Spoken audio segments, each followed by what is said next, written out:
So hello everyone. हम नदी वाला चैप्टर पढ़ रहे थे जिसमें हमने नदी के बेसिक्स को समझ लिया था, जिसमें हमने नदी के पैटर्न को समझा था कि किस किस पैटर्न में नदियाँ बहती हैं, और हमने समझा था कि नदियों की उत्पत्ति क्यों होती है। तो ये सब बेसिक्स क्लियर करने के बाद आज हम नदियों को पढ़ने वाले हैं। तो सबसे पहले हमें पढ़नी है आज प्रायद्वीपीय पठार की नदियाँ। तो ये है हमारा भारत का प्रायद्वीपीय पठार। तो जो इस पठार से निकलने वाली नदियाँ हैं इन्हें हम बोलते हैं प्रायद्वीपीय नदियाँ, पेनिनसुलर रिवर सिस्टम। तो चलिए फिर सर शुरू कर लेते हैं आज के लेक्चर को। इसमें हमें सबसे पहले पढ़नी है स्वर्ण रेखा नदी। तो सर झारखंड के पठार से ये जो आप ये नदी निकलती हुई देख रहे हैं, ये है हमारी स्वर्ण रेखा। अब इसका उद्गम जो है वो होता है छोटा नागपुर के पठार में, रांची के समीप पिस्का नाम के गांव से। और ये जो स्वर्ण रेखा नदी है हमारी, पिस्का से होते हुए यहाँ पे हमारा झारखंड, उड़ीसा और पश्चिम बंगाल के पास में बंगाल की खाड़ी में जाकर के सागर में विलीन हो जाती है। अब ये जो यहाँ से ट्रैवल करती है अपना पिस्का से लेकर के यहाँ सागर तक, इसका ट्रैवल है लगभग 474 किलोमीटर्स का। तो सर ये जो हमारी स्वर्ण रेखा नदी है, इसमें पहले माना जाता था कि सोने के गोल्ड के पार्टिकल्स मिला करते थे पिस्का गांव के पास में, जिसके आधार पर इसका नाम सुवर्ण रेखा रखा गया। बाकी ज़्यादा कुछ इम्पोर्टेंट नहीं है हमारे एग्जाम के हिसाब से इस नदी में। और आप स्वर्ण रेखा नदी को इस मैप में भी देख सकते हैं। ये यहाँ रांची में पिस्का के पास से निकलती है और ऐसे ट्रैवल करते हुए ये जमशेदपुर होते हुए यहाँ पर सीधा समुद्र में विलीन हो जाती है। और सुवर्ण रेखा में आपको एक चीज़ का और ध्यान रखना है कि ये नॉर्थ वेस्ट से निकलकर साउथ ईस्ट की ओर जाती है। मतलब इसका जो प्रवाह है वो कुछ ऐसा है, इस तरीके का। कभी कभी एग्जाम में इसके प्रवाह के दिशा को पूछ लेता है, तो आपको ये याद रखना है कि ये नॉर्थ वेस्ट से निकलकर साउथ ईस्ट की ओर जाती है। और अगली रिवर है सर हमारी बैतरनी रिवर। तो ये जो आप उड़ीसा में ये रिवर देख रहे हैं, ये है बैतरनी रिवर। अब ये निकलती कहाँ से है? तो छोटा नागपुर के पठार से इसका उद्गम होता है, उड़ीसा के केंदुझार जिला के डुमरी गांव से। मैं यहाँ पर लिख देता हूँ, डुमरी गांव, केंदुझार जिला। और यहाँ से ये रिवर निकल करके हमारी बंगाल की खाड़ी में समुद्र में विलीन हो जाती है। इसकी अगर अपन मुख्य सहायक नदियों की बात करें तो सालंदी और मटाई बैतरनी की मुख्य सहायक नदियां हैं, सालंदी और मटाई। और हमारी बैतरनी रिवर लगभग 355 किलोमीटर का ट्रैवल करती है। और इसकी दिशा की अगर अपन बात करें तो ये भी साउथ ईस्ट की ओर जाती है, दक्षिण पूर्व की तरफ। आप यहाँ से देख सकते हैं। और यहाँ आप मैप में भी देखिए, यहाँ से निकलती है हमारी बैतरनी रिवर। और इसी के साथ हमारी अगली रिवर है ब्राह्मणी, जो कि यहाँ पर है। अब जो ब्राह्मणी रिवर है वो दो नदियों से मिलकर बनती है। पहली तो है हमारी संख और दूसरी है दक्षिण कोयल। ये एक जगह पर मिलते हैं और फिर इस जगह से हमारी ये दोनों नदियों का संगम बन जाता है ब्राह्मणी नाम से। और फिर ये हमारी ब्राह्मणी रिवर यहाँ से ट्रैवल करती हुए अपना डेल्टा बनाती है। और जिसका डेल्टा है यहाँ पर पाया जाता है हमारा भितरकनिका वन्यजीव अभयारण्य। तो आपको ये याद रखना है कि ब्राह्मणी के डेल्टा में पाया जाता है भितरकनिका वन्यजीव अभयारण्य। और ये जो हमारा भितरकनिका वन्यजीव अभयारण्य है, ये प्रचलित है मगरमच्छों के लिए। और जहाँ पे ये उड़ीसा के तट पे डेल्टा बनाती है वो जगह कहलाती है केंद्रपाड़ा। क्या कहलाती है? केंद्रपाड़ा। अब सर ब्राह्मणी नदी के ही किनारे एक औद्योगिक शहर बसा हुआ है जिसका नाम है राउरकेला। तो अगर आपको ये कहीं पर देखने को मिल जाए कि राउरकेला क्या है, तो ये ब्राह्मणी नदी के तट पर बसा हुआ एक औद्योगिक शहर है। और अगर हम इसके ट्रैवल की बात करते हैं कि ये कितना ट्रैवल करती है, तो वो है लगभग 799 किलोमीटर्स का। तो 799 किलोमीटर्स की यात्रा करके हमारी ब्राह्मणी रिवर यहाँ उड़ीसा के तट में अपना डेल्टा बनाती है। तो आपको भी अपनी कॉपी पे एक ऐसा मैप बनाना चाहिए। पहले आप बनाइए दो नदियाँ, एक है संख और दूसरी है साउथ कोयल। ये यहाँ पर मिलती हैं, यहाँ से हमारी निकलती है ब्राह्मणी रिवर। यहाँ पर आप बना सकते हैं राउरकेला, जो कि हमारा औद्योगिक शहर है, और फिर ये यहाँ पर अपना डेल्टा बना देती है। यहाँ पर आप ये भी लिखिए कि भितरकनिका अभ्यारण्य। तो ये हमारी कंप्लीट हो गई ब्राह्मणी रिवर, और ये ट्रैवल करती है लगभग 799 किलोमीटर्स का। अब अगर हम एक नज़र सर अपने मैप में डालें इंडिया के, तो हमने यहाँ पर स्वर्ण रेखा देख ली, बैतरणी देख ली, ब्राह्मणी देख ली। अब हमें देखनी है महानदी रिवर सिस्टम। तो सर ये जो हमारी महानदी रिवर है, ये हमारे प्रायद्वीपीय भारत की तीसरी सबसे बड़ी नदी है। अब सर अगर हम महानदी के उद्गम की बात करें, तो यहाँ पर है हमारा छत्तीसगढ़ या बस्तर का पठार। तो यहाँ से कुछ ऐसे निकलते हैं हमारी उत्तर दिशा की ओर महानदी, और फिर नॉर्थ से ये एक टर्न लेती है ईस्ट की ओर, कुछ इस तरीके से ऐसे होते हुए फिर एक ये नीचे की ओर घुमाव लेती है, मतलब साउथ की ओर, एक बार ईस्ट की ओर एक और घुमाव लेती है। यहाँ पर इसमें पाया जाता है हमारा हीराकुंड जलाशय। और ये जो हीराकुंड जलाशय है, ये एक रामसर स्थल भी है। आपको ये नहीं पता है कि रामसर साइट क्या होते हैं, तो इन सबको हम पढ़ने वाले हैं अपने एनवायरनमेंट की क्लास में। तो अगर अभी आपको ये पता नहीं है तो बस आप इतना ध्यान रखिएगा कि हीराकुंड जलाशय एक रामसर स्थल है, जो कि महानदी में बसा हुआ है। और सर ये जो हमारी महानदी है, वो ईस्ट की ओर टर्न लेने के बाद यहाँ पर अपना एक डेल्टा बनाती है, और इसी डेल्टा की एक धारा आती है कुछ इस तरफ, जो कि यहाँ पर है हमारी चिल्का झील, चिल्का लेक। तो इसी की एक धारा आती है और चिल्का झील का भरण करती है। तो एक बार यूपीएससी ने क्वेश्चन पूछा था झेलम नदी के ऊपर कि ये वुलर झील का भरण करती है। तो यहाँ पर आप इसका ध्यान रख सकते हैं कि महानदी की एक धारा चिल्का झील का भरण करती है।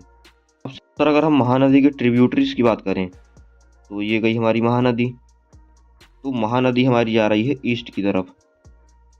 इसका जो ये वाला पार्ट होगा, मतलब अगर आप ईस्ट की तरफ मुंह करके खड़े होंगे, तो आपका जो बायां हिस्सा होगा वो होगा ये, और जो आपका दायां हिस्सा होगा वो होगा ए। तो हम यहाँ पर लिख देते हैं right bank tributaries, right bank, और यहाँ पर होगा हमारा लेफ्ट बैंक। तो सर जो हमारी महानदी की लेफ्ट बैंक की ट्रिब्यूटरीज हैं, मतलब दाएं साइड की सहायक नदियां हैं, उनमें से हम प्रमुख को पढ़ते हैं। तो एक हो गई हमारी शिवनाथ, दूसरी हो गई हमारी हसदो या हसदेव, तीसरी है हमारी मांड, इब। तो मैं इन नदियों को ऐसे याद रखता था कि जो भी सबसे अजीब टाइप के नाम हैं वो महानदी की सहायक नदी हैं। जैसे कि मांड और इब, ये मुझे थोड़ा से नाम लगा करते थे, तो इनसे मुझे महानदी की याद आ जाया करती थी, इसलिए मुझे ये दो नदियों के नाम याद रहते थे। और शिवनाथ और हसदो मैंने रट्टा मार के काम चलाया था। और अगर अपन इसकी राइट बैंक ट्रिब्यूटरीज की बात करें, तो यहाँ पर आपको मिलेगी जोंक, उसके बाद हमारी ओंग, और फिर है तेल। तो सर ये हो गई हमारी लेफ्ट बैंक की सहायक नदियाँ महानदी की, और ये हो गई हमारी राइट बैंक की सहायक नदियाँ। इनमें से प्रमुख को आपको याद रखना है, जो कि मैंने बता दिए हैं। 4 हैं हमारी लेफ्ट बैंक में और 3 हमने बताई हैं राइट बैंक में, जो कि है जोंक, ओंग और तेल। और लेफ्ट बैंक में हमारी शिवनाथ, हसदेव, मांड और इब। और सर ये जो हमारी महानदी है वो ट्रैवल करती है लगभग 858 किलोमीटर्स, इसलिए ये हमारे प्रायद्वीपीय भारत के पठार की तीसरी सबसे बड़ी नदी है। और शायद से मैं इसका उद्गम बताना भूल गया हूँ, तो ये छत्तीसगढ़ में बस्तर के पठार से सिहावा क्षेत्र के धमतारी जिला से निकलती है, सिहावा के धमतारी डिस्ट्रिक्ट से, और इसी धमतारी में है फरसिया गांव, जहां से ये नदी निकलती है। और अगर आप इस नदी की कुछ फैक्ट्स को पढ़ना चाहते हैं, तो इस स्लाइड में आप पढ़ सकते हैं रोक करके वीडियो को। वैसे ज़्यादातर चीज़ें मैंने बता ही दी हैं, जैसे कि इसकी लेंथ, ये कवर क्या क्या करती है छत्तीसगढ़ और उड़ीसा। हीराकुंड डैम के बारे में हम बता चुके हैं। यहाँ पर लिखा है रामसर साइट को 12 अक्टूबर 2021 में नामित किया गया, जो कि हीराकुंड जलाशय है। और ये राइट बैंक और लेफ्ट बैंक ट्रिब्यूटरीज भी हम पढ़ चुके हैं। और अगर आपको कुछ एक्स्ट्रा पढ़ना है तो आप इस स्लाइड से पढ़ सकते हैं, वीडियो को रोक करके आप स्क्रीनशॉट ले सकते हैं। तो सर हमने स्वर्ण रेखा देख ली, बैतरणी देख ली, ब्राह्मणी देख ली, महानदी को हमने पढ़ लिया। अब हमें देखना है गोदावरी रिवर सिस्टम।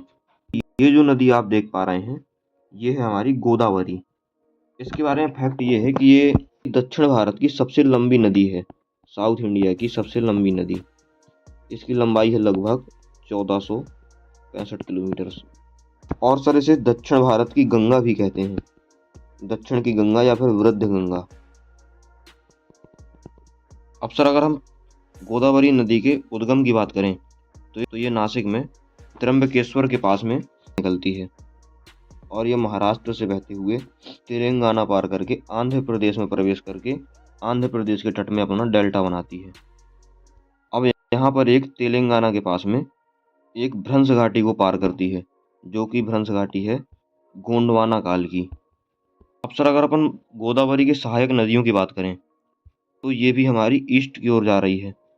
तो यहाँ पर हो गया हमारा राइट बैंक ट्रिब्यूटरी और यहाँ पर हो गया हमारा लेफ्ट बैंक ट्रिब्यूटरी। तो पहले अगर हम लेफ्ट बैंक की ट्रिब्यूटरीज की बात करें तो यहाँ पर सबसे पहले इसमें मिलेगी दुधना नदी। पहले मिलेगी दुधना, फिर मिलेगी पूर्णा, और सर पूर्णा के बाद जो यहाँ पर है प्राणहिता। अब जो हमारी प्राणहिता रिवर है वो 3 नदियों से मिलकर बनती है। यहाँ पर निकलती है पेनगंगा और यहाँ पर निकलती है वर्धा, ये मिलती हैं 2 नदियाँ, और फिर यहाँ से निकलती है वेनगंगा।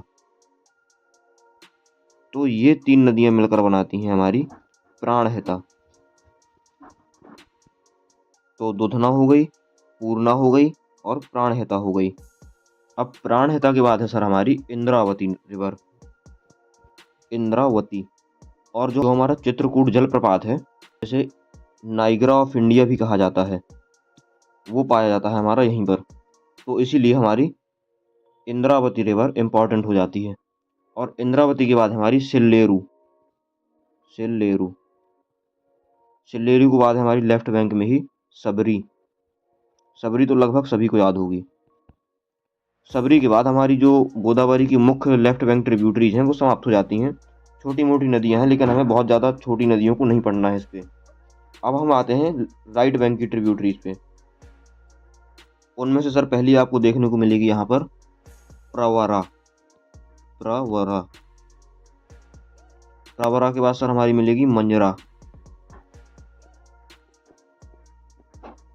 और सर जो हमारा निजाम सागर परियोजना है वो यहीं पर है, मंजरा नदी पर है, निजाम सागर। तो निजाम सागर परियोजना मंजरा नदी पर है, ये आपको याद रखना है। और सर मंजरा के बाद आपको यहाँ पर राइट बैंक की ट्रिब्यूटरी देखने को मिलेगी किन्नार सानी, किन्नार सानी। और किन्नार सानी के बाद जो हमारी राइट बैंक की प्रमुख सहायक नदियां हैं गोदावरी की, वो समाप्त हो जाती हैं। आप मुख्यतः इन्हीं, पहली हो गई हमारी प्रवना, दूसरी हो गई हमारी मंजरा, आपको याद रखना है कि निजाम सागर परियोजना है, तीसरी है किन्नार सानी। और लेफ्ट बैंक की ट्रिब्यूटरी हैं अपनी दुधना, पूर्णा, प्राणहिता, इंद्रावती। इंद्रावती में है हमारा चित्रकूट जलप्रपात, जिसे नाइग्रा ऑफ इंडिया कहा जाता है। उसके बाद है हमारी सिल्लेरू, सिल्लेरू के बाद है हमारी सबरी। यहाँ पर ये हमारी हो गई मुख्यतः सहायक नदियाँ जो कि गोदावरी की हैं, राइट और लेफ्ट दोनों बैंक की। यहाँ आंध्र प्रदेश में आपको एक स्थान देखने को मिलेगा, जगह देखने को मिलेगी राजमुंदरी नाम की। राजमुंदरी हो सकता है आपने मूवीज वगैरह में सुनी हो। तो यहीं पर हमारा है पोलावरम परियोजना, पोलावरम परियोजना। तो अगर हम सर इसे मैप में देखें तो वो कुछ ऐसा दिखेगा। ये है अपना चित्रकूट जलप्रपात। सर ये है हमारा गोदावरी का मैप। आप ये देख सकते हैं कि ये नासिक में त्र्यंबकेश्वर के पास से निकलती है। उसके बाद इसमें आप सहायक नदियों को भी देख सकते हैं। ये हमारी मंजरा हो गई, ये पेनगंगा, वेनगंगा और वर्धा मिला करके प्राणहिता बनाती हैं। ये इंद्रावती रिवर हो गई हमारी, सबरी हो गई, ये यहाँ पर आकर मिलती है।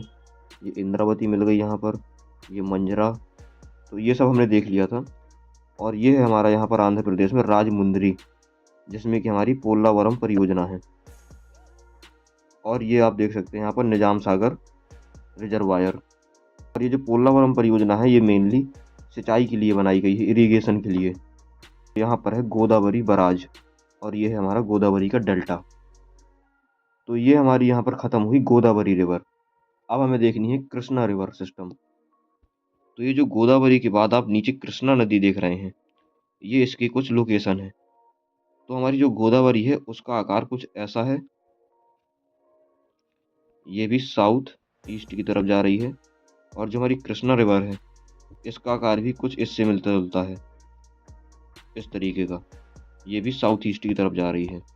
अब ये जो हमारी कृष्णा रिवर है ये हमारी प्रायद्वीपीय पठार की दूसरी सबसे लंबी नदी है। तो पहली कौन सी सबसे लंबी नदी थी, वो थी गोदावरी, जिसे दक्षिण की गंगा भी कहा जाता है। तो ये दूसरी सबसे लंबी नदी है, तो इसकी हाइट की लंबाई कितनी है, वो है लगभग 1400 किलोमीटर्स।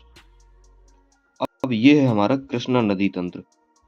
अगर हम इसके उद्गम की बात करें तो ये हमारी निकलती है वेस्टर्न घाट से। यहाँ पर है हमारे वेस्टर्न घाट, ये वेस्टर्न घाट में महाबलेश्वर से निकलती है। तो यहाँ पर आप देख सकते हैं कि ये है हमारा कृष्णा का ओरिजिन, जो कि है सतारा डिस्ट्रिक्ट में। और यहाँ से हमारी कृष्णा नदी निकलती है और महाराष्ट्र, कर्नाटका, तेलंगाना स्टेट होते हुए आंध्र प्रदेश में अपने गोदावरी के मुहाने के पास में अपना डेल्टा बनाती है। तो ये रहा हमारा कृष्णा का डेल्टा और इसी के पास में हमारा गोदावरी का डेल्टा।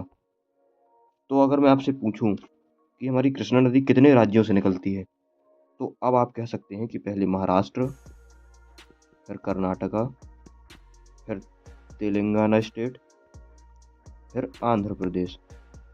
तो ये 4 राज्यों से निकलती है। अब अगर हम आपसे इसकी सहायक नदियों की बात करते हैं तो ये हो गई इसकी लेफ्ट बैंक की और ये हो गई इसकी राइट बैंक की ट्रिब्यूटरीज। तो लेफ्ट बैंक में अगर हम देखें तो इसकी सबसे ज़्यादा महत्वपूर्ण सहायक नदी है भीमा रिवर। तो ये जो आप रिवर देख पा रहे हैं ये भीमा रिवर है। दूसरी इसकी सबसे महत्वपूर्ण सहायक नदी है लेफ्ट बैंक में, जो कि है मूसी रिवर, हैदराबाद के पास से निकलती है ये। तो ये जो 2 नदियां हैं मूसी और भीमा, ये लेफ्ट बैंक की सबसे इम्पोर्टेंट ट्रिब्यूटरीज हैं कृष्णा की। और अगर हम राइट बैंक की बात करें, दूधगंगा, घाट प्रभा, माल प्रभा और तुंगभद्रा। और यहाँ पर ये जो तुंगभद्रा है ये राइट बैंक की सबसे ज़्यादा महत्वपूर्ण ट्रिब्यूटरी है कृष्णा की। तो ये हो गई हमारी कृष्णा की सहायक नदियाँ। अब और जो हमारा आंध्र प्रदेश का अमरावती है वो कृष्णा के ही तट पर बसा हुआ है। अब अगर मैं इसकी कुछ परियोजनाओं की बात करूं तो सबसे पहले तो नागार्जुन सागर परियोजना और दूसरी है हमारी श्री सैलम परियोजना। तो ये 2 महत्वपूर्ण परियोजना हमारी कृष्णा नदी पर बनी हुई हैं। और कृष्णा नदी में जो मोस्ट इम्पॉर्टेंट चीज़ें हैं वो लगभग कवर कर ली हैं हमने। अब अपन आगे बढ़ते हैं और कावेरी नदी को देख लेते हैं। ये आप मैप में भी देख सकते हैं, ये है हमारा श्री सैलम प्रोजेक्ट। यहाँ पर ये हो गई हमारी मालप्रभा, घाट प्रभा, भीमा, यहाँ पर मूसी, यहाँ पर तुंगभद्रा। अब हम देखते हैं कावेरी नदी को। तो सर साउथ इंडिया के मैप में आप ये जो नदी देख पा रहे हैं ये है कावेरी नदी, जो कि कुछ इस आकृति की है। पहले तो ईस्ट की ओर जाती है, फिर यहाँ पर से एक ये साउथ की ओर एक टर्न लेती है और फिर वापस ये ईस्ट की ओर जाती है। तो सर यदि हम कावेरी के उद्गम की बात करें तो ये निकलती है ब्रह्मगिरी पहाड़ी से वेस्टर्न घाट के, जो कि है कर्नाटका राज्य में और कर्नाटक के कोगाड़ू जिले में, कोगाड़ू डिस्ट्रिक्ट, ब्रह्मगिरी पहाड़ी। और सर जो हमारी कावेरी नदी है इसे दक्षिण की गंगा भी कहा जाता है, साउथ गंगा। अब सर कावेरी नदी की कुछ विशेषताएं हैं, जैसे कि जितनी भी हमारी वेस्टर्न घाट से निकलने वाली नदियां हैं वो नदियां 12 मासी नहीं हैं। मतलब कि इनमें पानी की पर्याप्त मात्रा 12 महीने नहीं होती है। लेकिन ये जो हमारी कावेरी नदी है इसकी विशेषता ये है कि ये 12 मासी नदी है। मतलब कि इसमें पानी की जो पर्याप्त मात्रा है वो 12 महीने बनी रहती है। अब ऐसा क्यों? क्योंकि इसकी जो भौगोलिक स्थिति है वो इसे कुछ विशेष विशेषता प्रदान करती है, जैसे कि इसके ऊपरी क्षेत्र में कुछ जलाशय बने हुए हैं। अब ये जो हमारा दक्षिण पश्चिम का मानसून है जो अरब सागर की शाखा से एंटर करता है वो इसके ऊपरी जलाशयों को भर देता है। मतलब यहाँ पर वर्षा होती है जिसके कारण इसके ऊपर के जलाशय भर जाते हैं। तो पहला तो ये कि इसे यहाँ से पानी मिलता है 12 महीने, और दूसरा ये जो हमारा उत्तर पूर्वी मानसून होता है उससे इसके निचले जलाशयों को वर्षा प्राप्त होती है, जिसके कारण ये नदी 12 मासी नदी बन जाती है। अब सर अगर हम कावेरी की कुछ सहायक नदियों की बात करें तो ये है हमारी कावेरी रिवर। इसकी कुछ सहायक नदियां हैं काबिनी, भवानी और अमरावती। और सर यहाँ पर कावेरी रिवर में ही हमें मिलता है स्टैनली जलाशय, स्टैनली रिजर्वायर। तो ये जो आप सुंदर सा डैम देख रहे हैं चित्तूर डैम, ये इसी जलाशय में बना हुआ है।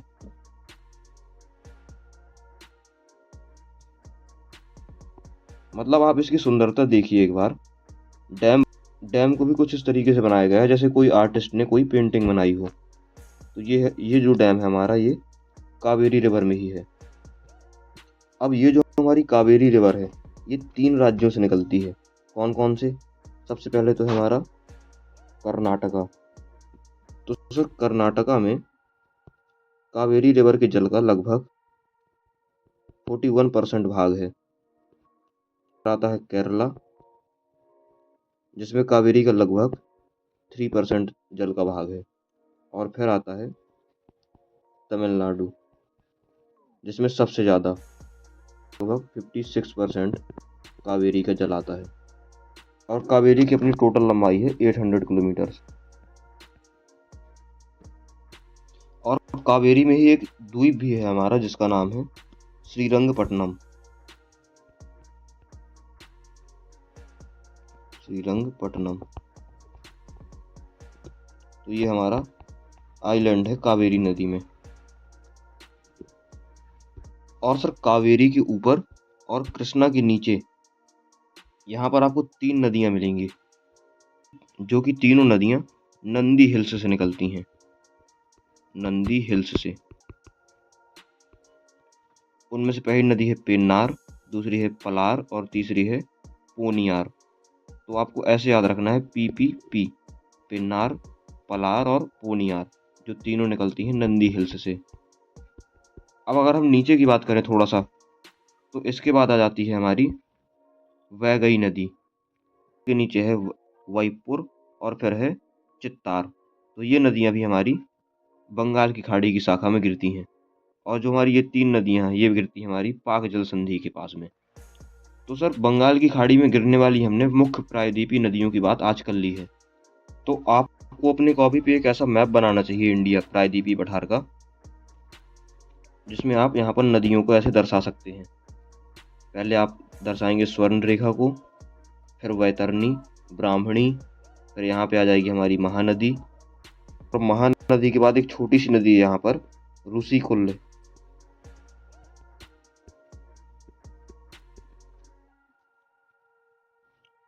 इसके बाद है हमारी गोदावरी, गोदावरी के बाद हमारी कृष्णा, कृष्णा के बाद है हमारी 3 PPP जो कि निकलते हैं नंदी हिल्स से। फिर उसके बाद हमारी कावेरी, फिर वैगई। तो ये है हमारी मुख्यतः बंगाल की खाड़ी में गिरने वाली प्रायद्वीपीय नदियाँ।